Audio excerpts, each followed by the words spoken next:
You are now listening to the Divas Corner Talk Show. Polo Kids. Okay, Polo.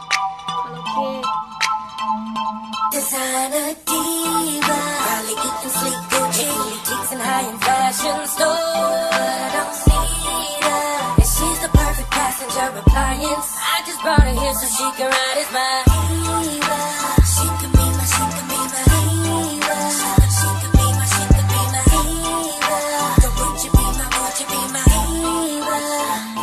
Designer. Welcome back to the Divas Corner Talk Show this evening with your number one host, Diva Sheeta. I want to thank you for tuning in. This evening, we're going to be talking about a really huge issue, the Golden Globe Awards last night, and a powerful statement that was being made out there by women of Hollywood and all across the nation. From childhood actor Corey Feldman to actress Ashley Judd, pedophilia and sexual harassment became the talk of the year in 2017. Accusations from women in Hollywood to women in hospitality were widespread and went viral across the nation. This evening, we're going to be discussing the unified movement made by victims and activists on the red carpet of the Golden Globe Awards last night to this past month's edition of Times Magazine naming the Silence Breakers as 2017 Person of the Year. We can't all be sluts. We can't all be asking for it. I am here to give you permission to be angry. This reality might not have to be our reality anymore. I felt this crushing sense of powerlessness. This is the time to take my power back. Here's my story. Uber promises into sexual harassment. Fox News cutting its ties with Bill O'Reilly. I felt it was my duty for the women who were silenced to be brave. Who have worked at the plaza saying it's okay to stand up for yourself. Taylor Swift appearing in court today. On Harvey Weinstein, the New York People forget a lot that there's a human behind this, someone who was very hurt and wrong. James Spacey now under criminal investigation. We just learned this. Power has been fired. I always thought maybe things could change for my daughter. I never thought things could change for me.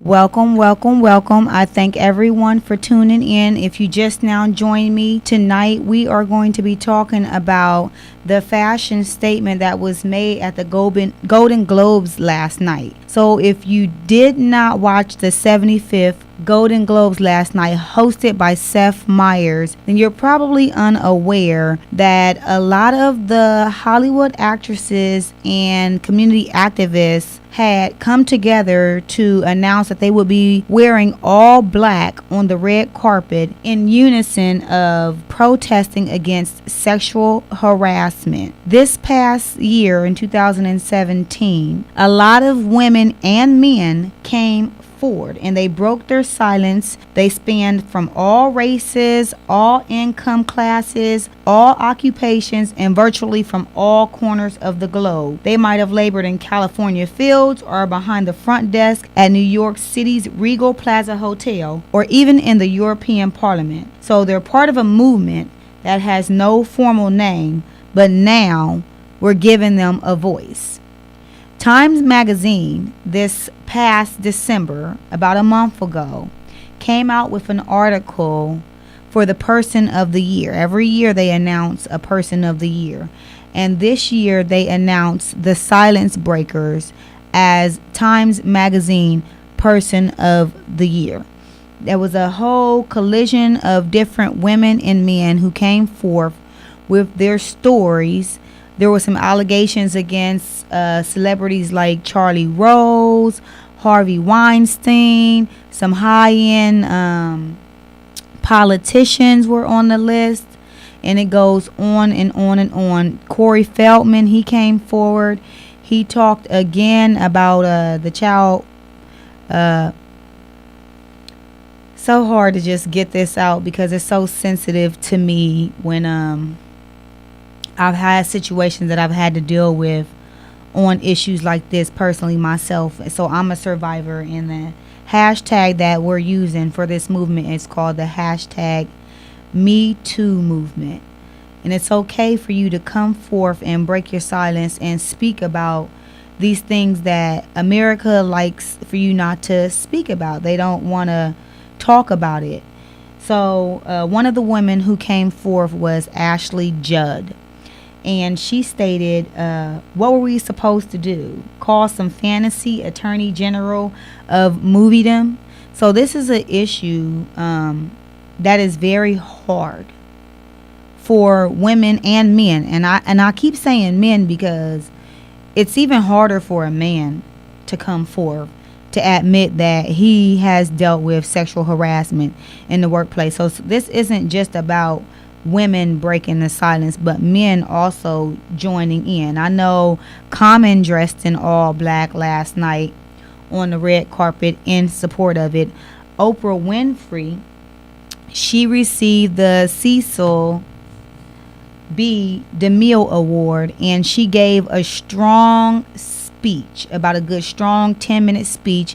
If you haven't heard it, you can hear it on YouTube, where she talked about the differences and just the changes over the years. So this isn't something that just came about. Women and men have been dealing with sexual harassment in the workplace for a long time. And if you have stories where you've dealt with sexual harassment in the workplace, please leave your comments below. Go to my Facebook page. Again, as I said, www.facebook.com/The Divas Corner Show. Leave your pictures in support wearing all black. Leave your stories. It's okay to talk about it. It's okay to break the silence on this huge issue. I'm waiting for a guest speaker that I have who's going to be joining me tonight. Her name is April Preston. She's one of the instructors here in the school, so kind of waiting for her to join me as well. I don't like to get off of task when it comes down to minutes. You know how I am, precise, especially when I'm giving you a specific time that I'm going to be airing. So I just wanted to go forth and read this excerpt from the Time magazine article, and it says, "When movie stars don't know where to go, what hope is there for the rest of us? What hope is there for the janitor who's being harassed by a coworker but remains silent out of fear she'll lose the job she needs to support her children? For the administrative assistant who repeatedly fends off a superior who won't take no for an answer? For the hotel housekeeper who never knows, as she goes about replacing towels and cleaning toilets, if a guest is going to come corner her in a room and if she can't escape?" I don't know how many women out there have experienced being in a situation like that. I used to make excuses or try to laugh it off to kind of get the situation from being tense, but really mainly I just wanted to get out of that situation right then and there. Like, I just wanted to make sure that I left, and when I left I was safe and I was in one piece. And oftentimes you don't want to report it, and so you don't, because you don't want to be the bearer of bad news. You don't want to be the one to speak on those kinds of issues. You don't want to be the whistleblower. Or these people do have power. I mean, think about it. If someone had your job in their hands and you wanted just to provide for your family, how many times have you been put into situations where you faced altercations of sexual harassment in the workplace or around friends or different people? It doesn't even have to just be in the workplace. I mean, this crosses a lot of borders when we talk about sexual harassment. I mean, I've been at friends' houses. I've been with friends who were supposed to be their mate, and I'm, being sexually harassed when she turns her head or something like that. And then when you speak up or you tell your friend, it could cause the friendship to end. So, you just kind of don't want to really deal with that issue, and you want to tell your friend because you don't want to hide it from your friend. But at the same point in time, now all of a sudden this person is looking at you, and it creates an awkward feeling, especially when they stay with that person in that relationship. So I wanted to read a small part of what the Time magazine article read, and it says, "In a windowless room at a 2-story soundstage in San Francisco's Mission District, a group of women from different worlds met for the first time. Judd, every bit the movie star in towering heels, leaned in to shake hands with Isabel Pascual, a woman from Mexico who works picking strawberries, and asked to use a pseudonym to protect her family. Beside her, Susan Fowler, a former Uber engineer, 8 months pregnant, and I'm 8 months pregnant, spoke softly with Adama Iwu, a corporate lobbyist in Sacramento. A young hospital worker who had flown in from Texas completed the circle. She too is a victim of sexual harassment, but was there anonymously. She said, as an act of solidarity to represent all those who could not speak out. From a distance, these women could not have looked more different. Their ages, their families, their religion, and their ethnicities were all a world apart. Their incomes differed not by degree, but by universe. Iwu pays more in rent each month than Pascal makes in 2 months. But on that November morning, what separated them was less important than what brought them together. A shared experience. Over the course of 6 weeks, Time interviewed dozens of people representing at least as many industries, all of whom had summoned extraordinary personal courage to speak out about sexual harassment at their jobs. They often had eerily similar stories to share. And in almost every case, they described not only the vulgarity of the harassment itself, but years of lewd comments, forced kisses, opportunistic gropes, but also the emotional and psychological fallout from those advances. Almost everybody described wrestling with a palpable sense of shame. Had she somehow asked for it? Could she have deflected it? Was she making a big deal out of nothing? I thought what just happened. Why didn't I react? Says the anonymous hospital worker who fears for her family's livelihood should her story come out in her small community. I kept thinking, did I do something? Did I say something? Did I look a certain way to make him think that that was okay? It's a poisonous, useless thought, she adds, but how do you avoid it? She remembers the shirt she was wearing that day. She can still feel the heat of her harasser's hand on her body.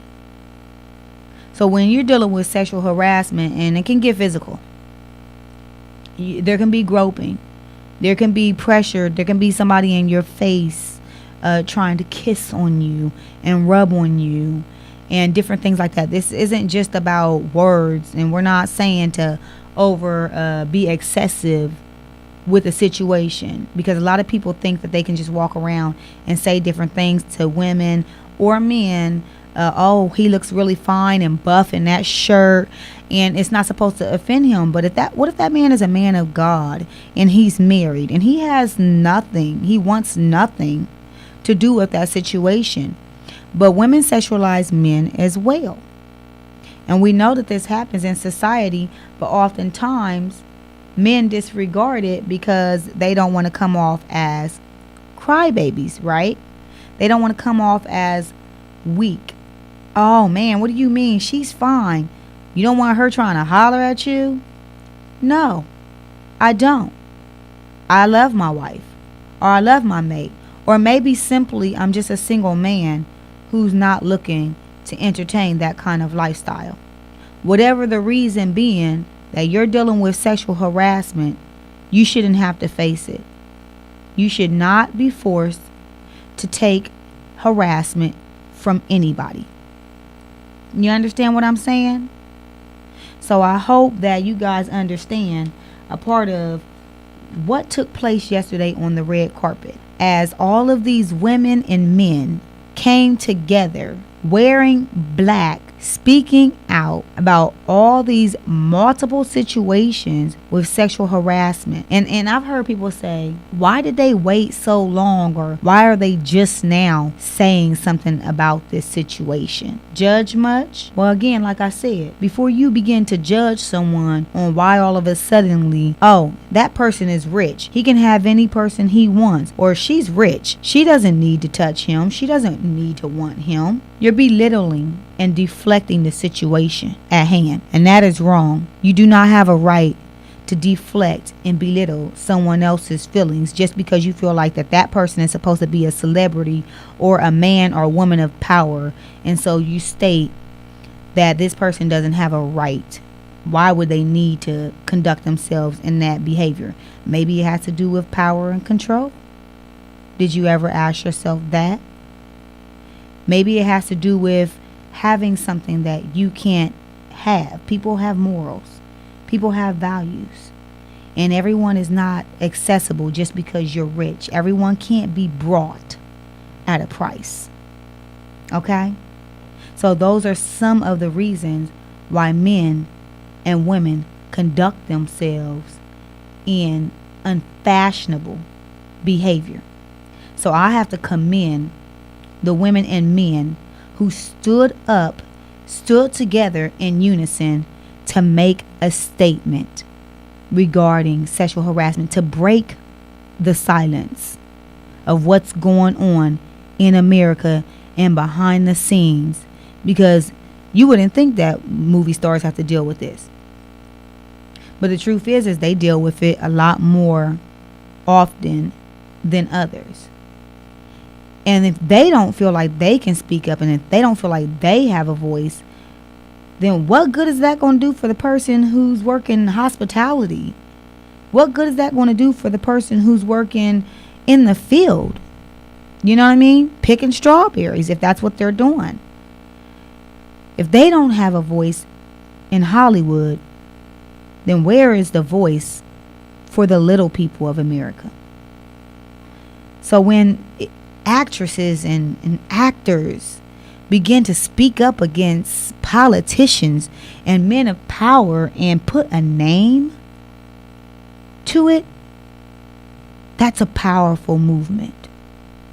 And it's a movement that every person should be joining, because you have daughters and you have sons who have to live in this world, and they should not be subjected to that kind of abuse. Please make sure you continue to follow me on my Facebook page. I'm going to continue this podcast. I'll post it later to YouTube with the finished segment part with April's interview. I told you I wasn't going to hold you up too long, so it's been 15 minutes. Don't forget to go and share your photos, share your pictures. Please share your stories. Break the silence, because it can't happen without you. And you don't have to hide, and you don't have to be ashamed, and it's not your fault. Somebody else's decisions are not your fault. Thank you for tuning in with your number one host, Diva Sheeta, this evening. Catch the second part of this podcast on YouTube. I'll post the link on my page later. And otherwise, have a blessed one. I'll see you next time.